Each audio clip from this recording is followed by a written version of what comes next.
Hi, welcome back. I'm Aiden, and I'm an audio engineer. This is going to be kind of another talking head video.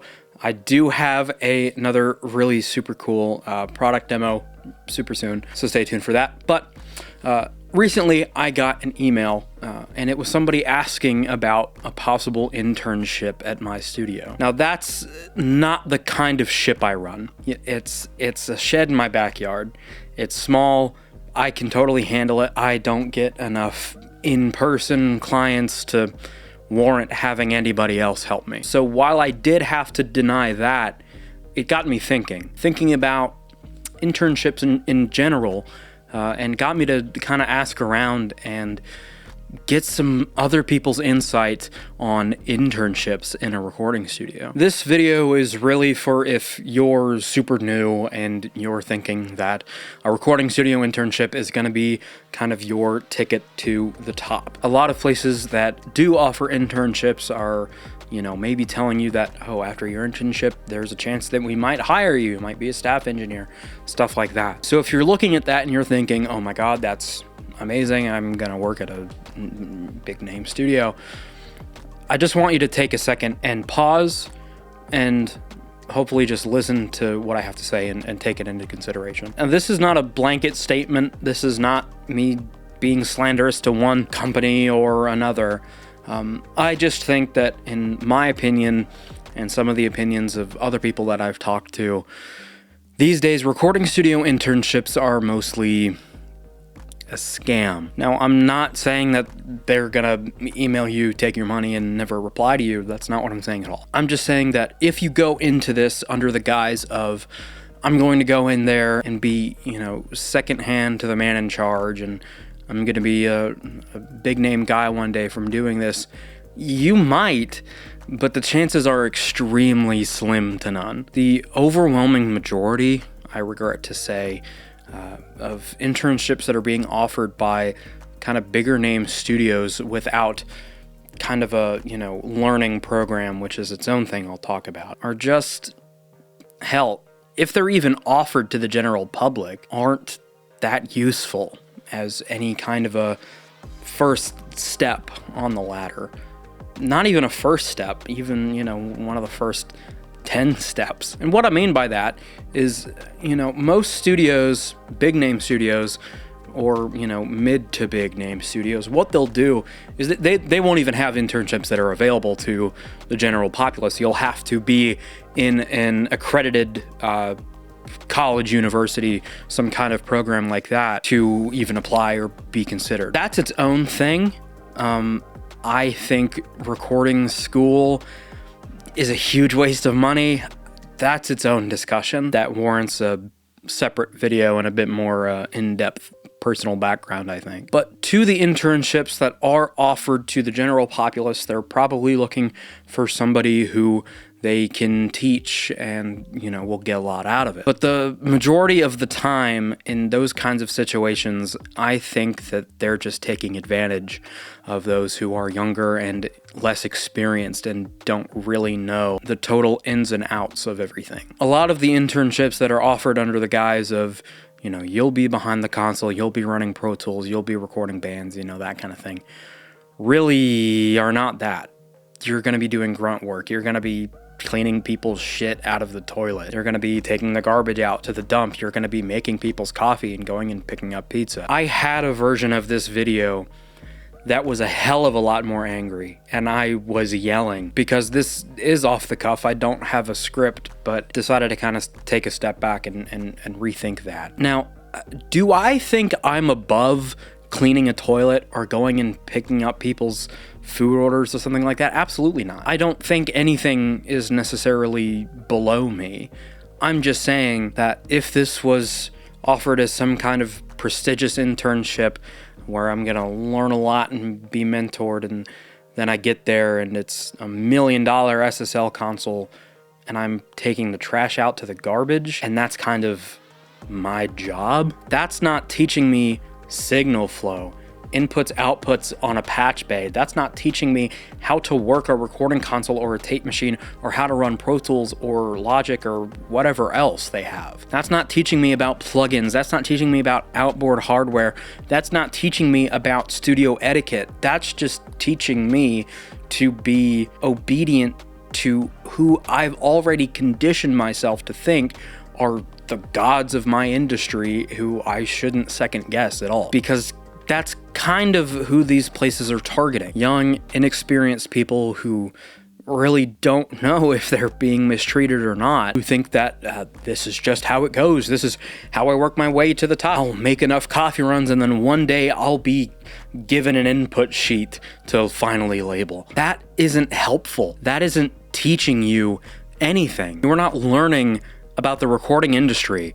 You are not learning about a recording studio. You are picking up other people's garbage. And that sucks. And if you get extraordinarily lucky and it's a paid internship, why don't they just hire a maid? If the studio wants a fly on the wall who listen up and go get coffee every once in a while, they don't even want them interacting with the clients at all. Just get a maid who's not gonna be in the room, whose job solely it is in their job description to clean the bathrooms and clean the kitchenette and whatever have you. But then in the majority of positions, you're going to be having an unpaid internship, and that's even worse. That even more so preys on the uninitiated, or preys on the inexperienced and young. And that's just ridiculous. I don't get it. I don't get why that's still a thing. Because that isn't going to get you anywhere. There are so many stories I've listened to, that I've read from some of my favorite engineers who were like, oh, how did you get your break? You know, it happened, you know, overnight. It can just change your life. Oh yeah, I was just in the studio and Lil Wayne came in and the head engineer was sick. So he was like, hey, you boy, taking out the trash, can you run the board? He's like, yeah, I can, you know, whatever. If you're doing that, that's great. But if you're just in there and taking out the garbage and not being trusted to actually run or help in any meaningful way to a session, you're not going to be able to say yes to that. And if you take the route of always say yes and figure it out later, you're going to make an absolute fucking fool of yourself. You're going to be let go because you weren't taught, you weren't prepared. What you were doing and what you were being told to do was nothing pertaining to the recording industry and how to get better at the craft that you really want to make the rest of your life out of. And then there's another side to that coin. We have the paid internship, the unpaid internship, and a recording school type thing. And I'm not talking about like high school or college or something like that. I'm talking about a studio that offers you pay them to come and learn for, you know, 3, 4, 6 months, something like that.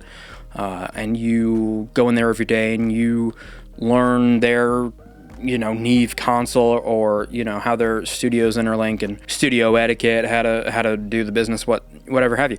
That is immediately more helpful to somebody who doesn't know anything, and this is a fresh start for them. But that just, to me, that begs the question, why? Why are you paying for that? I'm not saying that those who teach shouldn't be compensated for it. That's not what I mean at all. But everything that you're going to learn from something like that, you can learn and apply at your own pace, on your own time, at home. Now, I know you don't have a giant API console at home in your bedroom.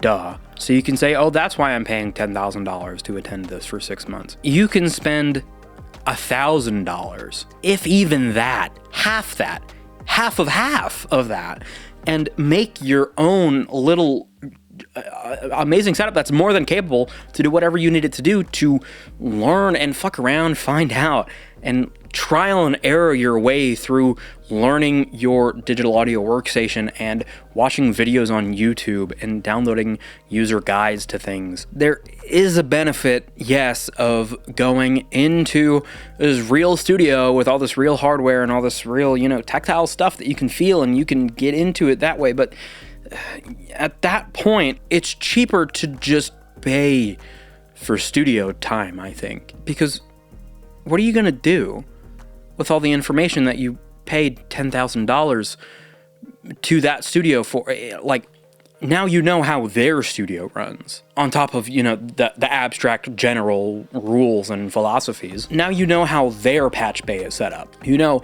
how they get to tape. That doesn't help me in anywhere else. If I go down the street to Bobby's Recording Shack, what am I gonna do? So I paid that money, and at $10,000, it's just something I pulled out my ass. Sure, it could be less. I'm sure it is. It may be more. Hell, college is a hell of a lot more in America. That's its own discussion. Anyway, I've paid all this money, and now I've learned this studio's ins and outs. What am I gonna do? Now I'm gonna pay for studio time at that studio to use the knowledge I learned, because you're gonna get conditioned and learn all this technology and just be so used to it, and hopefully effectively know how it all runs, ebbs and flows, and you can get it down really quick. You're going to find a band that you want to record, and now the studio time is you know, $100 an hour, you know, whatever. If you're an unknown nobody, you'll be lucky to get $10 an hour. And I'm not saying that that's what you're worth. I'm saying that if you are just starting and you have no portfolio of your own, you have nothing, you're starting from absolute zero, you're gonna have to work for free. That's just kind of how it is. And that sucks ass, but you have to prove yourself. And I personally think it's more than worth it to at the beginning work for free, so you can, you know, say, hey, I'm offering you this as a learning opportunity to myself, so that I can learn, get better. And I want you to understand that this is, you know, maybe not entirely professional. I'm a newbie, but I'd love to help you guys get a record out and have my name attached to it. I think that that's very worth it for free, just to build your portfolio and to really hone your craft and cut your teeth on stuff that you're making absolute from scratch, not, you know, downloading multi-tracks from some website that with a song that you had no help in recording. That is helpful, but when you're actually doing the recording techniques and you're talking to the band and you're producing them at the same time and you're coaching them on, this vocal performance, it was shit, let's do it again, you know? When you're in the room and doing that, that teaches you more about the recording industry and how that shit works and how you want to function and how you want to carry yourself in a recording studio more than anything. So anyway, this band that you met off the street, now the studio that you paid $10,000 to learn everything about, it's cost $100 to record there because it's so awesome. You're not gonna get them in because, oh wow, $100 an hour, it's gonna take 4 hours to record a song, get in, get set up, get out. $400 for the day, and that's just for the room, dude. That's not even to pay you. And I suppose at that point you could offer to do it for free, but to them it's not free. They don't care. So what, you know, again, this is kind of an off-the-cuff video. I don't have a script, but I think really what I want to get across, the $10,000 or $5,000 or $1,000 even that you're going to spend for, you know, putting towards college, or the time that you're going to put in at a recording studio internship, or, you know, a recording school program, something like that. You're much better investing that money, if you have it to begin with, into yourself and getting your own setup and taking the time to trial by fire your way through it. You can sit down in a classroom and be told how a compressor works. Also, you can sit down at a computer and watch YouTube and be told how a compressor works. But you're really only going to get it when you're the one behind the board and doing it. No matter how much you can understand the words that they're saying and may be able to hear the changes that they're making, it is a state of mind. And you're not gonna get that until you just do it. And it doesn't cost you anything for you to do something yourself. So the time and money that you're gonna spend doing something like that, just download some multi-tracks off the internet and start mixing. It's gonna sound like garbage at first. That's the point. This is where you wanna sound like garbage, random multi-tracks you downloaded off the internet. That's where you want to sound like garbage. You don't want to sound like garbage when you're charging somebody $100-something an hour to record at this big name studio. And if you just don't want to record and mix something off the internet, you're more into the recording side of things, record something yourself. Get $100 Scarlett interface, 150 bucks, 200 bucks, you know, whatever it is now, inflation, tariffs, whatever. But still, relatively to what we're talking here and relative to the pro audio industry, 200 bucks is nothing. Prepare yourself. I'm kidding, mostly. But, you know, get a little one-channel Scarlett or UA Volt interface, whatever, and just record yourself. Make a whole a cappella song if your voice is the only instrument that you have. Beatbox the drums, pitch down the bass with whatever free tuning software comes in your DAW. Learn the ins and outs of different modulation effects. Just doing all that honestly just sounds super fun. Or recreate songs that you already know and love if you don't feel like you have a creative bone in your body and you don't want to make anything. That sounds harsh. I don't mean it that way. That's how I started producing. I remade old, like 2009, 2011 21 Pilot songs. Those were all made in like Stock Logic with the Stock Logic libraries, using the default instruments and patches and effects and stuff. I recreated those by hand, by ear, and that taught me how to, you know, not only, you know, once I was done, I could take a step back and look at it and listen to it and go, oh, this is what a song looks like. This is a song I know that I've heard before and that other people have heard before. I can send my recreation to my friends and be like, hey, listen to this, listen. You know, it's not my song, but I did this recreation, you know? That's worth something. Because that, you can look at it from that bird's eye view and go, this is how it's arranged. This is the instrumentation choice. This is how it's all put together. You can get kind of in their headspace of when they were making the song and deciding, oh, this instrument fits with this instrument, this lead line fits with this counter melody, you know, that kind of thing. That's invaluable information. Even if it's not one-to-one, even if you're not using Stock Logic libraries, you're gonna hear a guitar tone on a Nirvana record and go, I wanna recreate that guitar tone. And I'm sure on a Nirvana song that's well documented, you could just Google it. Don't Google it, just fucking mess around. Get a $20 amp from a yard sale. I genuinely have one. An amp that cost me 20 bucks in 2016 is under my bed. I still have it, old PV amp. And a $100 Fender Squier Mini that I still have. And get a used SM57 and just mess with it, man. Just mess with the placement, mess with the spot where the amp is, where the mic is in relative to the amp. Mess with your guitar tone, all that kind of stuff. So I think, in conclusion, what I'm trying to say, I don't have much time left to record, not like I'm gonna die, but it is just invaluable, I think, to learn these things on your own and trial and error your way into sounding professional. Because you can't just listen to a song on the radio knowing nothing and just go into a DAW and figure it out. You're gonna have to do it yourself. And you can do that for free.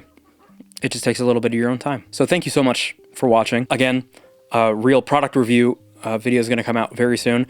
The brand new Alicia X Max. Woohoo, it's sitting right here. I haven't used it yet, I just plugged it in. I'm excited to try it out. So thank you so much for watching. If you like this kind of thing, you're ready to see what's next, please subscribe, like the video, comment, tell me what you think, tell me if I'm wrong and if I'm stupid. But anyways, I'll talk to you soon.